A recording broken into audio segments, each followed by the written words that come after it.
Good morning everyone, welcome to today's Indian express explained article అండి. Turkey యొక్క వాటర్స్లో Cs not అనేటటువంటి out break అనేది జరగడం అనేది జరిగింది. ఇంతకీ సీస్ నాట్ అంటే ఏంటండి? దానివల్ల ఎన్విరాన్మెంట్కి ఏంటి పెద్ద ప్రాబ్లమ్, థ్రెట్టే ఉంది ఎకాలజీకి, బయోడైవర్సిటీకి, మెరైన్ బయోడైవర్సిటీకి, వీటన్నింటి గురించి డీటెయిల్డ్గా తెలుసుకుందాం. తెలుసుకునే ముందు ఒక చిన్న అనౌన్స్మెంట్ అండి. So the flagship course offered at our institute is UPSC infinity. UPSC infinity మీకు it comes with lifetime validity. మన ఇన్స్టిట్యూట్లో ఆఫర్ చేసే ఏ కోర్స్ అయినా లైఫ్ టైం వ్యాలిడిటీతో వస్తుందండి. స్టూడెంట్ సెంట్రిక్ అప్రోచ్ ఉంటుంది. అంటే స్టూడెంట్స్ ఎన్నిసార్లు అడిగితే అన్నిసార్లు డీటెయిల్డ్గా, ఓపిక్గా, పేషెన్స్తో చెప్పడం అనేది జరుగుతుంది. బిగినర్స్ కూడా ఫ్రమ్ స్క్రాచ్ చెప్తామండి. మీకు చక్కగా మన అమ్మ భాషలో, తెలుగు భాషలో నేర్చుకుంటాం. సో ప్రతి ఒక్కరికి అర్థమయ్యేలాగా మీకు చెప్పడం అనేది జరుగుతుంది. దాంతోపాటు everyday daily mains answer writing practice ఏదైతే ఉంటుందో అది చేయించడం అనేది జరుగుతుంది. ఫ్రమ్ బేసిక్స్ నుంచి మొదలుపెట్టి పూర్తి అడ్వాన్స్డ్ లెవెల్ వరకు మిమ్మల్ని తీసుకెళ్లే పూర్తి బాధ్యత మాది. చక్కగా డీటెయిల్డ్గా ఇన్ డీటెయిల్ సిలబస్ కవరేజ్ అనేది జరగడం అనేది కూడా జరుగుతుంది. So UPSC infinity is the flagship course. UPSC infinity తీసుకుంటే మీకు ఏమొస్తుంది అంటే ఏపీపీఎస్సీ, టీఎస్పీఎస్సీ, గ్రూప్ 1, గ్రూప్ 2 కూడా ఎక్స్ట్రా సిలబస్ ఏదైతే ఉంటుందో అది రూపాయి కూడా తీసుకోకుండా కంప్లీట్గా కవర్ చేయడం అనేది జరుగుతుంది. దాంతోపాటు ఎవ్రీడే కరెంట్ అఫైర్స్ అనాలిసిస్ అనేది, కరెంట్ అఫైర్స్ టెస్ట్లు అనేవి, దాంతోపాటు మీకు వీక్లీ టెస్ట్లు అనేవి, కాన్సెప్ట్ వైజ్, టాపిక్ వైజ్ టెస్ట్లు అనేవి ఇవన్నీ డీటెయిల్గా అట్మోస్ట్ కేర్తో తీసుకోవడం అనేది జరుగుతుంది. దాంతోపాటు ఎస్ఎస్సి, సిజిఎల్, సిహెచ్ఎస్ఎల్ ఇలాంటివి కూడా రాయాలి అంటే మీరు ఫ్యూచర్లో మీకు మామూలుగా without taking a single penny extra syllabus కూడా మీకు కవర్ చేయడం అనేది జరుగుతుంది. ఎక్స్ట్రా యాక్సెస్ కూడా మీకు ఇవ్వడం అనేది జరుగుతుంది. యూపీఎస్సీ ఇన్ఫినిటీతో పాటు గ్రూప్ 1 ఇన్ఫినిటీ కూడా ఉందండి. APPSC, TSPSC both. And optional courses కూడా మన ఇన్స్టిట్యూట్లో ఆఫర్ చేయడం అనేది జరుగుతుంది. 4 ఆప్షనల్ కోర్సెస్ చూడండి అమ్మా. పబ్లిక్ అడ్మినిస్ట్రేషన్, పిఎస్ఐ రెండు మన సురేష్ సార్ చెప్తారు. ఆంథ్రపాలజీ అండ్ సోషియాలజీ ఈ రెండు నేను చెప్తాను. మా టీచింగ్ స్టైల్ నచ్చిన వాళ్ళైతే చక్కగా తీసుకోండి, మీకు చాలా వాల్యూ అడిషన్ అయితే ఉంటుంది. యూపీఎస్సీ ఇన్ఫినిటీ మీరు ఒకవేళ 20th జూన్ లోపు మా ఫ్లాగ్షిప్ కోర్సెస్ జాయిన్ అయితే 5,000 రూపీస్ మీకు డిస్కౌంట్ రావడం అనేది జరుగుతుంది. 5,000 అండి, చాలా చక్కగా తగ్గిస్తున్నారు. ఇంత ఫీజు అనేది తగ్గించడం అనేది జరుగుతుంది. ఇంత తక్కువ ఫీజుకి లైఫ్ టైం వ్యాలిడిటీతో ఇండియాలో ఏ ఇన్స్టిట్యూట్ కూడా ఇవ్వదండి. సో వీలైనంత త్వరగా జాయిన్ అయ్యే ప్రయత్నం అయితే చేయండి. మీకు డీటెయిల్డ్గా, ఓపిక్గా చెప్పడం అనేది జరుగుతుంది. యూపీఎస్సీ ఇన్ఫినిటీ ఇన్స్టాల్మెంట్స్లో అంటే నెలకి 5,000 చొప్పున కట్టుకోవాలంటే మామూలుగా ఫీజు 60,000 అండి. కానీ 20th జూన్ లోపు జాయిన్ అయితే 55,000, అంటే 11 ఇన్స్టాల్మెంట్స్ 5,000 చొప్పున కడితే సరిపోతుంది. యూపీఎస్సీ ఇన్ఫినిటీ సింగిల్ పేమెంట్ చేస్తే మామూలుగా ఫీజు 50,000 అమ్మ.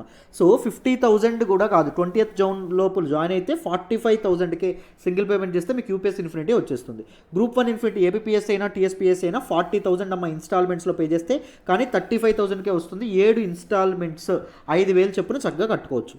Group 1 infinity up front single payment చేస్తే 35,000 కూడా ఉండదండి, 30,000. సో గ్రూప్ 1 అనేది 30,000కే మీరు జాయిన్ అవ్వచ్చు సింగిల్ పేమెంట్ చేస్తే. 20th జూన్ లోపే మీకు అవకాశం అనేది ఉంటుంది. ఆప్షనల్ ఇన్స్టాల్మెంట్స్లో జాయిన్ అయితే 30,000 అమ్మ, కానీ మీకు 20th జూన్ లోపు జాయిన్ అయితే 25,000కే ఇవ్వడం అనేది జరుగుతుంది. 5 ఇన్స్టాల్మెంట్లో 5,000 చొప్పున చక్కగా కట్టుకోవచ్చు. ఆప్షనల్ సింగిల్ పేమెంట్ చేస్తే 25,000 కాదు ఫీజు, 20,000కి ఇస్తున్నాం if you join before 20th June. చక్కగా ఈ అవకాశాన్ని ఉపయోగించుకోండి. మీకు చాలా చాలా వాల్యూ ఎడిషన్ అయితే ఉంటుంది. నన్ను నమ్మి జాయిన్ అవ్వండి. మీ నమ్మకం అయితే ఉమ్ము కాదు. మీకు డీటెయిల్డ్గా, ఓపిక్గా, we are a bunch of passionate faculty అండి. మీకు అర్థమయ్యేలాగా చెప్పడం అనేది జరుగుతుంది. వైజ్ డెసిషన్ అనేది తీసుకోండమ్మా. ఒడ్డు మీద ఉంటూ ఆలోచిస్తే ఈత రాదు, దూకేయాలి. ప్రిపరేషన్ అనేది తక్షణమే స్టార్ట్ చేయాలి. వీలైనంత త్వరగా స్టార్ట్ చేయండి ప్రిపరేషన్, రైట్? మరి ఈ ఆర్టికల్ అనేది డిస్కస్ చేద్దాం, జాగ్రత్తగా వినండి అమ్మా. సో న్యూస్లోకి ఏమొచ్చిందో చూడండి. రీసెంట్లీ టర్కీ యొక్క సీ ఆఫ్ మర్మరా ఏదైతే ఉంటుందో, సీ ఆఫ్ మర్మరాలో largest outbreak of sea snot అనేది అపేర్ అవ్వడం అనేది జరిగింది. సీ నాట్ అనేది అపేర్ అవ్వడం అనేది జరిగింది. అంటే మనకి వాటర్ పైన ఒక పాచిలాగా, ఒక ఆల్గే మెటీరియల్ ఏదైతే ఉంటుందో ఒక పాచిలాగా ఏర్పడడం అనేది జరిగిందమ్మా. అర్థమైందా? దాని గురించి తెలుసుకుందాం. సో ముఖ్యంగా మన తాలూకా సీ ఆఫ్ మర్మరా ఎక్కడ ఉంటుందో చూడండి. ఇది Black Sea, these are Balkans అండి. మీ అందరికీ తెలుసనే అనుకుంటున్నాను. సో మన బాల్కన్స్ని, దాంతోపాటు ఇక్కడ ఉన్నటువంటి ఏజెన్సీ ఏదైతే ఉంటుందో ఏజెన్సీ, రెండింటిని కలిపేటటువంటి సీ ఏంటి అంటే సీ ఆఫ్ మర్మరా. ఇది సీ ఆఫ్ మర్మరా అండి.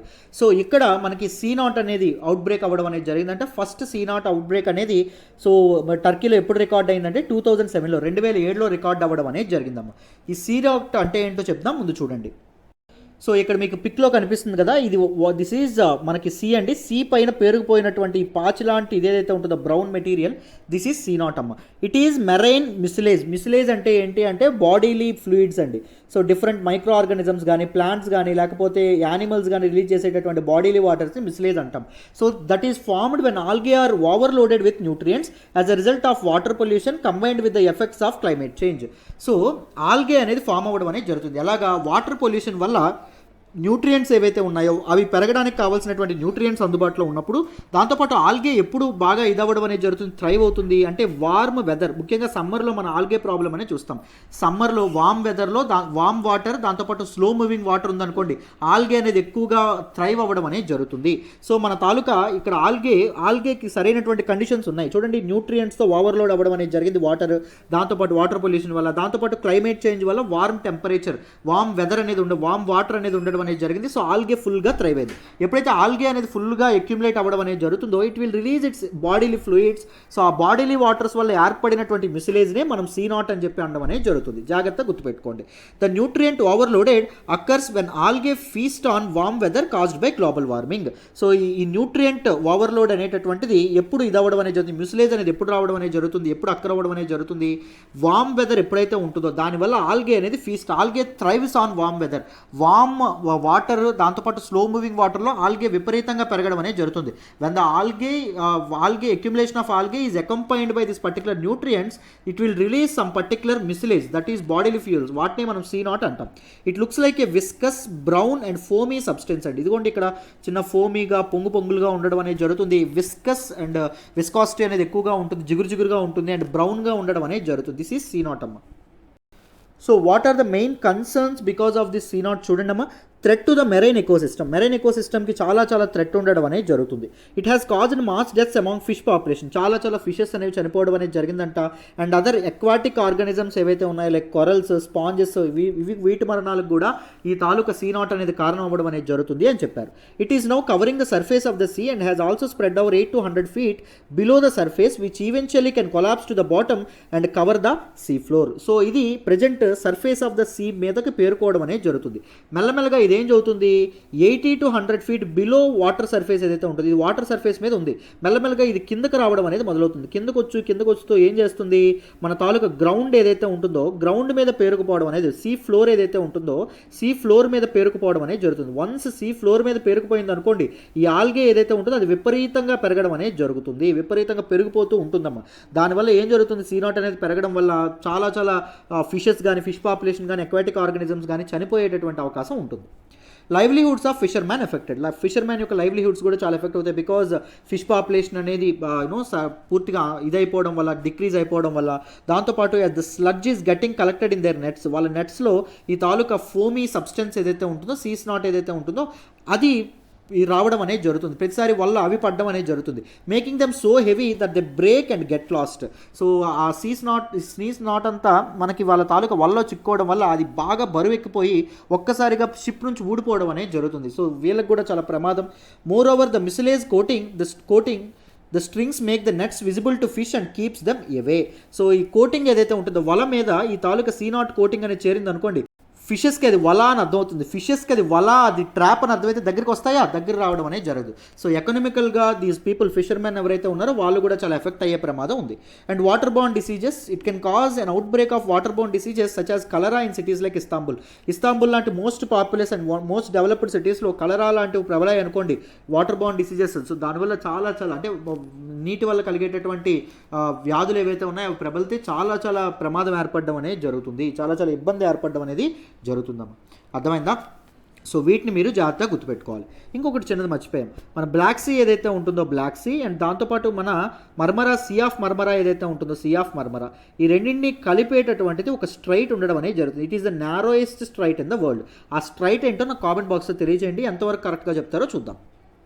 మరి ఈ C0 ఏదైతే ఉంటుందో దీన్ని కట్టడి చేయడానికి, కంట్రోల్ చేయడానికి ఏంటి ఇంపార్టెంట్ స్టెప్స్ అనేవి తీసుకుంటున్నారు. The entire sea of Marmara will be turned into a protected area. Sea of మర్మరాని ఒక ప్రొటెక్టెడ్ ఏరియాగా మార్చడం అనేది జరుగుతుంది. సో మనకి కన్జర్వేషన్ స్టెప్స్ ఏవైతే ఉంటాయో వాటిని ముమ్మరం చేయడం, వాటిని ఫాస్ట్ ట్రాక్ చేయడం అనేది జరిగింది. ఎవరు? The government of Turkey. Moreover steps are being taken to reduce pollution కాలుష్యాన్ని తగ్గించడానికి. ఎందుకు? వాటర్ పొల్యూషన్ వల్ల కదా ఈ న్యూట్రియన్స్ ఓవర్లోడ్ అయ్యి మనకి ఆల్గే తాలూకా పెరుగుదలకు అది హెల్ప్ అవుతుంది. సో పెరిగినటువంటి ఆల్గేస్ ఏం చేస్తున్నాయి, తమ తాలూకా బాడీలీ ఫ్లూయిడ్స్ ఏవైతే ఉంటాయో వాటిని రిలీజ్ చేసి ఈ C0 అనేది ఏర్పడడానికి కారణం అవుతున్నాయి కదా. సో వాటర్ పొల్యూషన్ని కంట్రోల్ చేయడానికి, దాంతోపాటు కోస్టల్ సిటీస్ అండ్ షిప్స్ వల్ల వచ్చేటటువంటి వేస్ట్ వాటర్ ఏదైతే ఉంటుందో దాన్ని ట్రీట్మెంట్ చేయాలి, వేస్ట్ వాటర్ ట్రీట్మెంట్ ప్లాంట్స్ అనేవి ఇన్ఫ్రాస్ట్రక్చర్ అనేది ఏర్పాటు చేయాలని చెప్పి గవర్నమెంట్ ఆఫ్ టర్కీ అనుకుంటుంది. Turkeys biggest maritime cleanup operation is being launched. Turkeys maritime cleanup operation అనేది లాంచ్ చేయడం అనేది జరిగిందమ్మా. And called on local residents, artists and NGOs to join hands to extend assistance. So costly సిటీస్లో ఉండేటటువంటి పీపుల్ని, దాంతోపాటు NGOs, artists and దాంతోపాటు యాక్టివిస్టులు ఎవరైతే ఉంటారో యాక్టివిస్టులు వీళ్ళందరినీ మీరందరూ తలో చేయి వేయండి, మన తాలూకా మ్యారిటైమ్ బయోడైవర్సిటీని కాపాడుకోవాలి, మ్యారిటైమ్ క్లీనప్ ఆపరేషన్ అనేది సక్సెస్ఫుల్ చేయండి అని చెప్పి గవర్నమెంట్ ఆఫ్ టర్కీ అనేది అర్జ్ చేయడం అనేది జరిగిందమ్మా, అందరినీ ప్లీడ్ చేయడం అనేది జరిగింది. Because C0 is a very important, very very dangerous threat అండి టు మ్యారిటైమ్ బయోడైవర్సిటీ, దాంతోపాటు economy of that particular nation కూడా. Now let us look at nutrient pollution. So మన తాలూకా C0 ఫార్మేషన్ అనేది న్యూట్రియంట్ పొల్యూషన్ వల్ల అవ్వడం అనేది జరుగుతుందని చెప్పాం. న్యూట్రియంట్స్, ఓవర్లోడ్ ఆఫ్ న్యూట్రియంట్స్ వల్ల అవ్వడం అనేది జరుగుతుందని చెప్పాం. సో ఇది ఎలా జరుగుతుందో చూడండి. అసలు ఇంతకీ న్యూట్రియంట్ పొల్యూషన్ అంటే ఏంటి? It is the process where too many nutrients, mainly nitrogen and phosphorus, are added to bodies of water and can act like fertiliser causing excessive growth of algae. So ఈ nutrient pollution అంటే ఏంటి? It is the process where too many nutrients, చాలా ఎక్కువ nutrients ఏవైతే ఉన్నాయి like nitrogen కానీ phosphorus కానీ ఇవన్నీ వాటర్ బాడీస్కి యాడ్ అవ్వడం అనేది జరుగుతుంది, నీళ్ళలో కలవడం అనేది జరుగుతుంది. And they can act like fertilizers, ఒక ఫెర్టిలైజర్స్ లాగా పనిచేయడం అనేది జరుగుతుంది. సో ఫెర్టిలైజర్స్ లాగా పనిచేయడం వల్ల మన తాలూకా ఆల్గే గ్రోత్ ఏదైతే ఉంటుందో అది బూస్టప్ అవ్వడం అనేది జరుగుతుంది. ఆల్గే అనేది ఎక్సెసివ్ గ్రోత్తో ముందుకెళ్ళడం అనేది జరుగుతుంది. దాంతోపాటు క్లైమేట్ చేంజ్ వల్ల వార్మ్ వెదర్ అనేది, వార్మ్ వాటర్ అనేది ఉందనుకోండి, అప్పుడు ఈ ఆల్గే తాలూకు గ్రోత్ని అసలు ఆపడం అనేది అసలు సాధ్యపడదు. ఆల్గే విచ్చలవిడిగా గ్రో అవ్వడం అనేది జరుగుతుంది. This process is also known as eutrophication. దీన్ని ఏమంటాం? యుట్రోఫికేషన్ అని కూడా చెప్పడం అనేది జరుగుతుంది.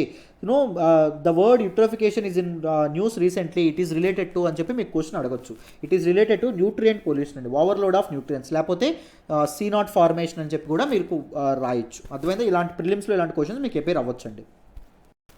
మరి ఈ న్యూట్రియంట్స్ అనేవి వాటర్ బాడీస్లో కలుస్తాయని చెప్పాం. వాటర్ బాడీస్లో ఎలా కలుస్తాయి? What are the sources? ఎక్కడి నుంచి వస్తాయి ఈ nutrients? They can occur naturally అయినా అవి రావచ్చు. బికాజ్ రాక్స్ ఏవైతే ఉంటాయో, రాక్స్ అనేవి విదర్ అయితే, రాక్స్ అనేవి కంప్లీట్గా ముక్కలు అయితే సెడిమెంట్స్గా ఫామ్ అయ్యాయి అనుకోండి, అదంతా కొట్టుకుంటూ ఈ రివర్స్ ద్వారా కానీ లేకపోతే చిన్న పిల్ల కాలువల ద్వారా కానీ మెయిన్ వాటర్ బాడీస్లో ఎంటర్ అవ్వచ్చు. దాంతోపాటు ఈ న్యూట్రియంట్స్ ఎలా అవుతాయంటే వాషన్స్ ద్వారా కూడా ఇది అవుతాయంట. వాషన్స్, వాటర్ కరెంట్స్ ఏవైతే ఉంటాయి, ఇప్పుడు రివర్ పాస్ అయింది అనుకోండి, వాషన్లో కలుస్తూ ఉంటుంది కదా. సో ఎప్పుడైతే ఈ వాటర్ కరెంట్స్ అనేవి ఎప్పుడైతే ఉందో, వాటర్లో మనకి వాషన్లో ఉండేటటువంటి న్యూట్రియంట్స్ కూడా మనకి ఈ తాలూకా రివర్స్ కానీ ఈ తాలూకా అదర్ వాటర్ బాడీస్లో కలవచ్చు అంటమ్మా. సో దానివల్ల కూడా ఈ ఆల్గే ఫార్మేషన్ రివర్స్లో కూడా అక్కర్ అవ్వడం అనేది జరుగుతుంది. There are more nutrients entering our coastal waters from waste water treatment facilities, run off from land in urban areas during rains and from farming. So చాలా న్యూట్రియంట్స్ కోస్టల్ వాటర్స్లోకి ఎలా ఎంటర్ అవుతున్నాయంటే waste water treatment facilities, waste water treatment plants నుంచి rest of the nutrients ఏవైతే ఉంటాయో అవన్నీ ఈ తాలూకా సీస్లో కలవడం అనేది జరుగుతుంది. దాంతోపాటు run off from land in urban areas, వర్షాలు పడేటప్పుడు అర్బన్ ఏరియాస్ నుంచి కొట్టుకొచ్చేటటువంటి వాటర్ ఏదైతే ఉంటుందో అక్కడ ఏముంటాయి, మనకి ఇండస్ట్రీస్ కానీ ఇవన్నీ ఉండడం అనేది జరుగుతుంది కదా. ఈ ఫెర్టిలైజర్స్ కానీ న్యూట్రియంట్స్ కానీ కొట్టుకుంటూ ఎక్కడికి వస్తాయి? మన తాలూకా ఇదేదైతే ఉంటుందో సీస్ కానీ లేకపోతే కోస్టల్ వాటర్స్ ఏవైతే ఉన్నాయో దానిలోకి రావడం అనేది జరుగుతుంది. అండ్ ఫ్రమ్ ఫార్మింగ్లో వాడేటటువంటి ఫెర్టిలైజర్స్ ఏవైతే ఉంటాయో ఫెర్టిలైజర్స్ కూడా ఈ తాలూకా రెయిన్ పడి ఏంటవుతాయి, మనకి సర్ఫేస్ రన్ ఆఫ్ అనేది జరిగి మన తాలూకా సీస్ ఏవైతే ఉంటాయో వాటిలో కలవడం అనేది జరుగుతుంది. So these are some important ways అండి. ఇంపాక్ట్ చూడండి, దీనివల్ల ప్రాబ్లం, న్యూట్రియంట్ పొల్యూషన్ వల్ల problem. Several algal growth blocks light that is needed for plants such as sea grasses to grow. So ఈ ఆల్గే అనేది ఏం చేస్తుంది, మన తాలూకా సర్ఫేస్ వాటర్ మీద పేరుకోవడం వల్ల సన్లైట్ ఏదైతే ఉంటుందో సన్లైట్ వాటర్లోకి పెనట్రేట్ అవ్వదు. వాటర్లోకి సన్లైట్ అనేది పెనట్రేట్ అవ్వకపోవడం వల్ల చాలా plants such as sea grasses ఏవైతే ఉంటాయో సీ గ్రాసెస్ అనేవి గ్రో అవ్వకుండా ఆగిపోవడం అనేది జరుగుతుంది. వాటి గ్రోత్ అనేది ఆగిపోతుంది. Sea grasses are very important for marine biodiversity అండి. సో మన తాలూకా ఫిషెస్ కానీ ఇవన్నీ ఈ సీ గ్రాస్ తింటూనే బతకడం అనేది జరుగుతుంది. సో సీ గ్రాస్ అనేది లేకపోతే వాటి తాలూకా పాపులేషన్ కూడా డిక్లైన్ అయిపోవడం అనేది జరుగుతుంది. When the algae and seagrasses die, they decay, and in this process the oxygen in the water is used up, and this leads to low levels of dissolved oxygen in the water. ఒకవేళ ఏం జరుగుతుంది, మనకి algae and seagrass చనిపోయాయి అనుకోండి. ఇప్పుడు ఆ చనిపోయినటువంటి వాటిని ఏమవుతాయి, డికంపోజ్ అవ్వడం అనేది జరుగుతుంది, డికే జరగడం అనేది జరుగుతుంది. సో ఏదైనా ఆర్గానిజం కానీ ఏదైనా ఇది కానీ మెటీరియల్ కానీ డికంపోజ్ అవ్వడానికి ఏం అవసరం, ఆక్సిజన్ అనేది అవసరం. సో ఈ డికేయింగ్ ప్రాసెస్లో వాట్ దే యూజ్, మన తాలూకా సర్ఫేస్, మన వాటర్ ఏదైతే ఉంటుందో వాటర్లో ఉండే డిజాల్వ్డ్ ఆక్సిజన్ని కంప్లీట్గా వాడుకోవడం అనేది జరుగుతాయి. వాడుకోవడం వల్ల వాటర్లో డిజాల్వ్డ్ ఆక్సిజన్ లెవెల్స్ అనేవి పడిపోవడం అనేది జరుగుతుంది. వాటర్లో డిజాల్వ్డ్ ఆక్సిజన్ లెవెల్స్ అనేవి పడిపోవడం వల్ల ఏం జరుగుతుంది, fish, crabs, oysters and other aquatic animals ఏవైతే ఉన్నాయో ఇవి చనిపోయే ప్రమాదం కూడా ఉంటుందమ్మా. అర్థమైందా? These are some important aspects. So మన ఆల్గే లేకపోవడం, మనకి సీగ్రాస్ ఏదైతే ఉంటుందో సీగ్రాస్ లేకపోవడం కూడా ఒక పెద్ద మైనస్. ఎందుకంటే ఫుడ్ ఉండదు ముందు వేటికి, మన తాలూకా సీస్కి కానీ క్రాబ్స్ కానీ వీటన్నిటికి. దాంతోపాటు ఇవన్నీ చనిపోవడం వల్ల అవి డికే అయ్యే ప్రాసెస్లో వాటర్లో ఉండేటటువంటి డిజాల్వ్డ్ ఆక్సిజన్ వాడుకోవడం వల్ల ఏం జరుగుతుంది, వాటర్లో ఆక్సిజన్ లెవెల్స్ అనేవి తగ్గిపోతాయి, డిజాల్వ్డ్ ఆక్సిజన్ లెవెల్స్. దానివల్ల కూడా ఆక్సిజన్, డిజాల్వ్డ్ ఆక్సిజన్ మీద బతికే fish, crabs, oysters and other aquatic animals ఏవైతే ఉన్నాయో ఇవి చనిపోతాయి. చాలా చాలా ఇంపార్టెంట్ ఆర్టికల్ అమ్మా. ఐ హోప్ ప్రతి ఒక్కరికి అంతా అర్థమైందని అనుకుంటున్నాను. సో ఇలాగే ప్రతి సబ్జెక్ట్ డీటెయిల్డ్గా మీకు అర్థమయ్యేలాగా తెలుగులో ఓపిక్గా చెప్పడం అనేది జరుగుతుందమ్మా. జాయిన్ అవ్వాలనుకుంటే ఇది మన నెంబర్ 7893899553. ఇది ప్రత్యూష మేడం నెంబర్. చక్కగా జాయిన్ అయ్యే ప్రయత్నం అనేది చేయండి. 20th జూన్ లోపు జాయిన్ అయితే మీకు 5000 వరకు ఆఫర్ అనేది ఉండడం అనేది జరిగింది. 5000 ఆఫ్ ఉంది. సో ఈ make use of this opportunity. Optionals కూడా public administration, PSIR Suresh sir చెప్తారు, సోషియాలజీ అండ్ ఆంథ్రోపాలజీ నేను చెప్తాను. సో చక్కగా మీకు చాలా వాల్యుయేషన్ ఉంటుంది. వండర్ఫుల్ నోట్స్ కూడా ప్రొవైడ్ చేయడం అనేది జరుగుతుంది. Make use of this opportunity. మళ్ళీ చెప్తున్నాను, అర్థమైందా? మీకు యూపీఎస్ ఇన్ఫినిటీలో జాయిన్ అయితే daily mains answer writing practice చేపిస్తాము. కేర్ ఉంటుంది, సపోర్ట్ ఉంటుంది, గైడెన్స్ ఉంటుంది. దాంతోపాటు బెస్ట్ నోట్స్ అనేది ప్రొవైడ్ చేయడం అనేది జరుగుతుంది. దాంతోపాటు ఏ డౌట్స్ ఉన్నా ఓపిక్గా క్లాసుల్లో డీటెయిల్డ్గా చెప్పడం అనేది జరుగుతుంది. 100 సార్లు అడిగినా 100 సార్లు ఓపిక్గా చెప్పే ఫ్యాకల్టీ మన దగ్గర ఉన్నారు. We have a bunch of passionate faculty members. So అన్ని క్లాసులు అద్భుతంగా ఉంటాయి. సో చక్కగా జాయిన్ అయ్యే ప్రయత్నం అయితే చేయండి. నా ఎక్స్ప్లెనేషన్ మీకు నచ్చుతున్నట్టయితే కీప్ లైకింగ్ అవర్ వీడియోస్, మీ ఫ్రెండ్స్తో షేర్ చేసుకోండి, ఎలా ఉందో కామెంట్ చేయండి. And thank you so much for all the support so far అమ్మా. Thank you so much. మళ్ళీ ఇంకొక ఆర్టికల్తో ముందుకు వస్తాను. బాయ్ అమ్మా.